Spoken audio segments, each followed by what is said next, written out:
কোরআনের পাখি আল্লামা সাঈদী, কোরআনের পাখি আল্লামা সাঈদী দুনিয়া থেকে শহীদ হয়ে নিল রে বিদায়। আল্লামা সাঈদীর কথা মনে পড়লে সবার হৃদয় ভেঙে যায়।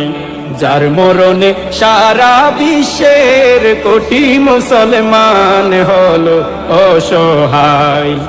আল্লামা সাঈদী হুজুর সইল কত নির্যাতন, 13 বছর কারাগারে কাটাইল জীবন।